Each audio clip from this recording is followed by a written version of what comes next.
welcome to my channel. So, on Friday night, as some of you guys probably already know, and the whole hockey world already knows, big trade happened, and that is the Vancouver Canucks traded franchise defenseman and captain Quinn Hughes to the Minnesota Wild in exchange for a 2026 first round pick, Liam Ogren, Marco Rossi, and Zeev Bouillon. Now, this video is going to just be me yapping and just being me saying everything and anything that's on my mind about this. But this marks a new era in the Canucks franchise. And this kind of signals that we are going to be in for a few not so great years. And so I'm going to get into what this means for the Canucks, what it means for the future, and my overall thoughts on the return that the Canucks got for Hughes. So without further ado, let's get into it. So starting with the return that the Canucks got. As I mentioned, it is Zeev Bouillon, Marco Rossi, Liam Ogren, and a 2026 first round pick. Now, there have been very different reactions from everyone. There's some people who are saying that they got a haul. There's other people saying, really? That's it? And I kind of found myself in the really that's it camp, because Minnesota, let's just say, was not on anyone's radar and wasn't really talked in the potential Quinn Hughes trade sweepstakes, all that kind of stuff. And so when it was Minnesota that ultimately got Hughes, I was like, what? And looking at some of the names that we could have gotten from other teams, they definitely seem more appealing. The only name in this trade that really kind of jumped out at me was Zeev Bouillon. And he is a defenseman, and he, by some scouts, has been seen as a Quinn Hughes-like defenseman, and he could be as good as Quinn Hughes. I think he'll probably be a level behind him, but it would be amazing if he ended up like Quinn Hughes. He played in college at the University of Denver and won 2 World Juniors with Team USA. And he has been looking very promising. And granted, before he came over from Minnesota, he only had 14 points in 30 games or something like that. But in his very first game for Vancouver, he got a goal and a secondary assist, but they don't ask how, they ask how many. And so he had 2 points, and he looked pretty good. And the power play almost looked a little bit better without Quinn Hughes, but that's a whole other topic for a whole other different time.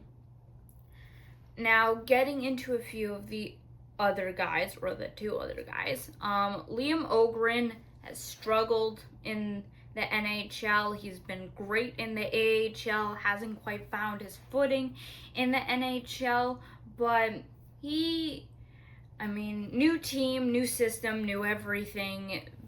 First game is not necessarily going to be the greatest game, but I found that in that New Jersey game, he was solid. He didn't have any big oh no moments, and he's just kind of a project that we'll have to see if he pans out.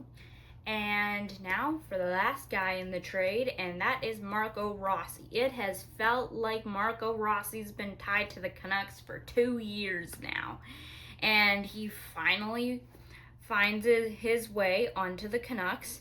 And he, in his very first game with against New Jersey, like Liam Ogren, was solid, no like big oh no moments, and he has been seen as like a second line center, and this team needs a second line center bad. I mean, the whole team, like half the team basically, is injured right now. So for the players that we got, it looks solid, it looks promising. But as I mentioned, some of the names from other teams were a whole lot more appealing to me than the names that Minnesota gave us. And then the last element of the trade was a 2026 first round pick, which will be in the latter half of the first round, because Minnesota now, like, it is cup or bust for them right now, it feels like. And yeah, so I've kind of warmed up to what we have gotten, but yeah, at first I was like, really? This is all we could get? Now, what does this mean for the Canucks moving forward? Well, it obviously means that we are not going to be good this season, and frankly, I'm okay with that. I'm okay with us sucking.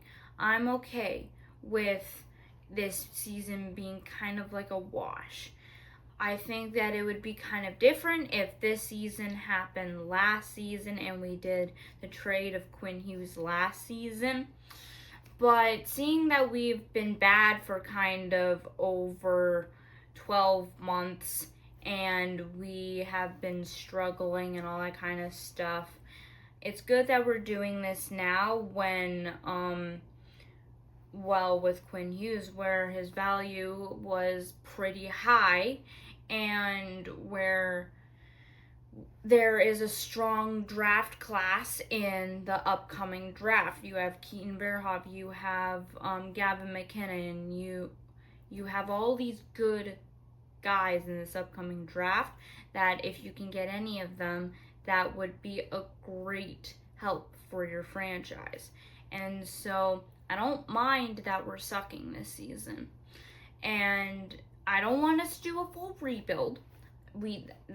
I just want to retool. I don't want to rebuild because I fear that if it's a rebuild, then we may fall into what the Buffalo Sabres have become. Because, I mean, the only veteran guys I can really think of that aren't a goalie or anything like that are Phil Hronek, Connor Garland, and Tyler Myers. And Garland, yes, he's locked up for a few more years. We signed him to an extension. I think it was like 5 years, I do believe. But I am just glad that we are going kind of in the retooling area and not the rebuilding area, because frankly, I don't think I could take that. Now, for as much as I have been positive and I have been like, look towards the future and our future's looking good, and this means that we'll get this XYZ player in the draft or whatever, there is a somber part of this, and there obviously is going to be. We drafted Quinn Hughes, 7th overall in the 2018 draft. And all the way up until December 12th, Friday night of this year, he had been a Canuck for his whole career. And a lot of people had said that he was going to be a Canuck for life. And so with all of that, it's heavy. I remember when I first saw that we had traded him, I was with a few of my family members and I saw the notification and I just felt my heart drop. And at the beginning of the season, if you would have told me that we would be trading Quinn Hughes, I would have thought that you were insane. But as the season went along and as things started playing out, I was starting to feel a little bit more comfortable with the idea. But with the idea coming true, it still doesn't take away the shock value of it, because it came earlier than I thought it would, and I think that goes for everyone. And so, yeah, it is sad. It's gonna be an adjustment not seeing him in the lineup, or hearing news about, like, oh, he's coming back or whatever from whatever injury, you know what I mean. And I hope that he does well in Minnesota. I'm not gonna sit here and be like, I don't want him to succeed or anything like that. He's a good, he's a top 2 defenseman, and sometimes arguably the top defenseman in the world. And I mean, with him going to the Central Division, that is chaos, because you have the Avalanche, who have Cale Makar and Quinn Hughes now are in the same division, which is wild. And then you have the Dallas Stars, who have basically said, we ain't losing again. Same with the Avalanche. Now Minnesota, it is looking like it's going to be a bloodbath in the Central this year. And as a hockey fan, you kind of have to like it. And so I see this as a win for both teams. And I mean, the Canucks, they'll survive. And hopefully this means that with the Quinn Hughes era kind of done, that a new era will be better. So those are my thoughts of, like, what this means for the fan base, and also just a little bit of me mourning the loss a little bit of Quinn Hughes.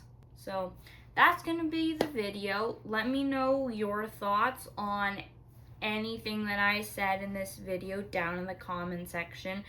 And it's kind of funny because I uploaded a video talking about Quinn Hughes and the Canucks situation like a day or two before the actual trade happened. So I was like, that's fortuitous.